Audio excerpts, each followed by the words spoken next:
I need to turn it on, or is it on? All right. Good afternoon, everyone. We are going to kick off our media availabilities today here at Atlanta Motor Speedway with Shane van Gisbergen, driver of the number 97 Colleague Racing Chevrolet. If you have a question for Shane, please raise your hand and we will get a wireless microphone over to you. We'll start right up here with Cameron. Cameron Richardson, NASCAR.com. Shane, how did your first Super Speedway debrief go, and what can you take from last weekend that will help you for Saturday? Yeah, hey everyone. It was pretty full-on weekend for me. I learnt a lot. I got involved in 7 crashes, and only 1 was my fault, really. But yeah, I tried to analyze everyone, and all the 6 that I got involved in, I couldn't figure out a way I could have done things different. It's just this style of that racing and something I have to accept. You got to run the risk of getting that good result, but you're probably going to get into a crash. And it's an amazing mindset to go racing with, something I've never had to do before. Go into a race thinking, it's 50-50 whether you'll crash or you won't. So it's pretty different. We'll go up here to Jordan Bianchi.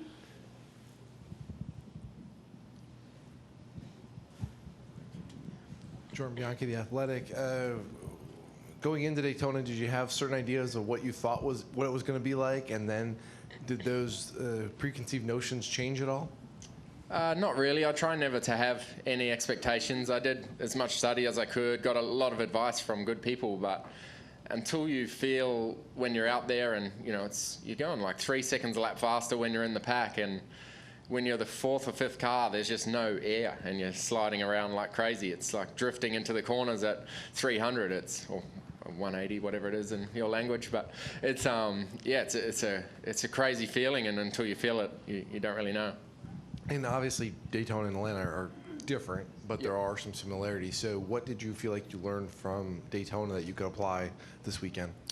Just knowing how to place the car to get air on it, to change the balance and grip, and how to stay in line, and then learning the proximity of the car to the wall on the right side. It took me a while to know where the right side of the car was, just learning the width of the car. I hadn't really driven around people. We did some single file stuff in practice, but no double file. So I was always a bit, given a little bit too much space than I should have early on. And that cost me at the start. I was following AJ, my teammate, and I just kept pulling out of line, which sent us backwards. So I got better at that, but at the end, my car was a bit too beat up to do much with it.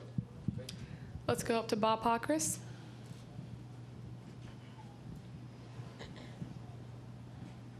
Bob Pockris, Fox Sports F2. First off, so was last weekend fun?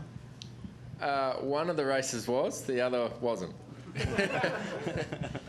And have you been keeping up with supercars at all? Have you watched anything yet from Bathurst? Will you, or are you trying to make a clean break from it? No, I watched it. I got a lot of friends, drivers and team people, and I watched practice 1 that was on at a decent hour.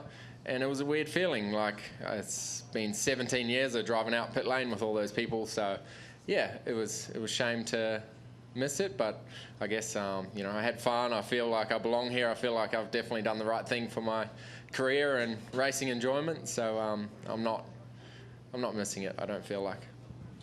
Let's go to Kelly Crandle and then Dustin Long. Kelly Crandle, Racer.com. Shane, it's a small sample size, but between Daytona last weekend and then the events you ran last year, you were also a spectator some weekends last year. What's been the takeaway so far of just the atmosphere in the garages and being here in NASCAR, and maybe I'm hoping you have felt welcome in the garages? Yeah, it's been awesome. All the teams are awesome. The people and the fans as well are really cool. It's been great to see that response, but yeah, this style of weekend is different. I never really go to a track on a Friday morning, qualify, and then race tomorrow and home that night. Normally our weeks have been 5 or 6 days, so it's a big change for me doing these short weekends. But it's pretty cool. I like the routine of it. We got home Monday, 2 days at home, and 3 days, and then come to a race again. It's a cool routine to be part of, and hopefully I feel like that in 30 weeks from now. Go ahead. Let me follow up on that, because it's short weekends, but as you said, it's going to be a longer year than I believe you've done with racing, like a longer season. Not really. Like our season is longer, but less races. We normally end up finishing in December. Okay, so it's going to be more back-to-back weekends. Yeah, for sure. Have you thought much about that, and just maybe anything you have to do differently to just keep yourself physically and mentally in this every weekend? I don't know. I don't try not to get too deep about it. I love racing, and the routine of it. As soon as, Daytona was over, I was already watching these races on boards, trying to study and trying to get as much as I could from the engineering group at Corlig to prepare me for this. So, yeah, I love racing, so hopefully it shouldn't wear me out, yeah. Let's go to Dustin Long. Dustin Long, NBC Sports. Shane, you mentioned being involved in 7 crashes last weekend. Normally for you, is that the equivalent of a season's worth or 2 seasons worth from what you, give me a sense of how long it would take for you to be involved in 7 crashes in a normal year for you? I think I had 2 or 3 last year. Like, it's crazy. And then our cars last year especially were just made out of glass. Like, I thought my race was over, especially in Xfinity. I got out at the end and I expected it to be ruined, and it wasn't too bad. The suspension was bent and the fenders were pushed in, but it didn't look as bad as I thought. Like, the cars are so tough here. It's pretty impressive what they can take.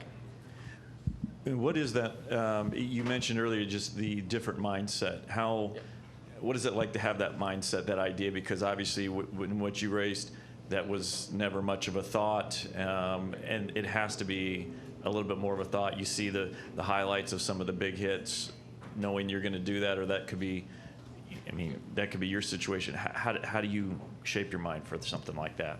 Yeah, not only that, but also the results as well. I think I read a stat somewhere that there's only 5 guys with a top 10 finishing rate of 50% or better. So I used to go to a track, and if you weren't top 3 on a weekend, it's a disaster. So having that results mindset has been a huge switch as well. So being a part of a rookie makes accepting that easier, and I just got to settle in and shoot for top 15s, then top 10s, try and get some consistency. But yeah, when you look at even the top guys' results last year, they're all over the place week to week. It's it's very different, different way to approach races.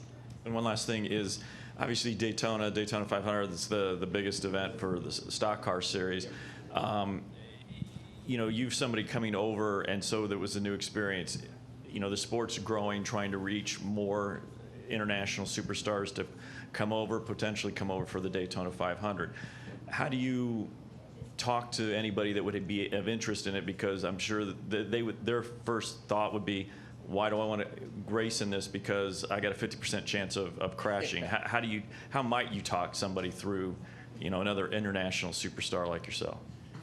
Yeah, I don't know if I'd tell them to come and do that event for the first one, but it was definitely a cool experience for me to be a spectator and, the pre-race show, seeing the stands full on a Monday as well. Like, it was pretty awesome to be a part of and to watch. But yeah, as an outsider to come in and just jump straight into that race, it would be super difficult to perform well, compared to like the street circuit was for me. So yeah, I don't know if I'd advise someone to come and do that for their one-off. Let's go to Chris Knight. Chris Knight, catchfence.com. Shane, I know that you only got 4 good laps in during the ARCA race on was that Friday night? Yep. So will you return to the series, and is it a possibility that we could see you do triple duty at Talladega to get some more drafting experience? I got my license now, so hopefully not. So you don't have any other ARCA races on your schedule? I don't know, like the car was fun and the team was fun, but when the race started, like I'd never gone too wide before, and my spotter was awesome, and he was pushing me more than I wanted to start with, but it was good. We needed to clear some people, so the first lap I was 3 wide on the tri-oval, shitting myself, and then I got around 1 and 2 and cleared everyone, and man, that was awesome. And then I just seen everyone swapping lanes, and I was too far ahead. Like, I think we already got into the top 20, so I couldn't really get out at that point. And then, yeah, it was just mayhem. The rest of the race, just lapping, I just stayed well off the back of the pack and still got involved in stuff. It was carnage, but ticked it off. We'll go to Deb Williams and then Lee Spencer. Deb Williams, Auto Week. You mentioned about having to adjust to racing around the cars. You did a lot of work on the sim. So what was the big difference that you noticed from what you worked with the sim to actual race? Well, just on sim, you don't really do the super speedway stuff, but just feeling what the air does to cars, and that's, unfortunately, I spun a guy out. He was passing me at a speed, and I went to slot in line, and I didn't realize how much the side draft would slow him up. So, like, he was passing me pretty quick, and as soon as I got beside him, it was like he let off the throttle, and I just got his rear bumper. Like, that kind of stuff you don't learn until you feel it. So, unfortunately, it was at his expense, but now I kind of know what things do. But it's crazy at this speed how much the air affects the car. So, I'm sure it's going to be like that here tenfold, into a corner with more radius. Yeah. Lee Spencer. After your comment earlier to Chris, you might want to look into a Depends sponsorship. I'm just thinking. What's that? A Depends sponsorship. They're adult diapers. But anyway, just kind of curious, have you found that your fan base from New Zealand and perhaps Australia have followed you over here at all? Yeah, it's been pretty cool seeing how excited everyone was for it, and it became available on TV now in New Zealand, so it was cool, everyone watching that, and yeah, like the interest has been pretty surprising, and pretty cool feeling actually to have so many people follow me over, and all the news sites over there following each race. It's it's really cool to see. And what have you found to do for fun? Because I mean, New Zealand has incredible golf courses and beaches and climbing, hiking, all kinds of different things. What are you doing here to kind of relax, have fun? Not much. It's been mainly just all racing stuff, but yeah, found a few good woods trails to run around with the dog and girlfriend, stuff like that. It's been pretty cool. It's a nice area where we are in Mooresville, pretty relaxed and close to everything, which is good. So I've been enjoying it so far. Are there any final questions for Shane? We'll go back up to Bob Hawkers.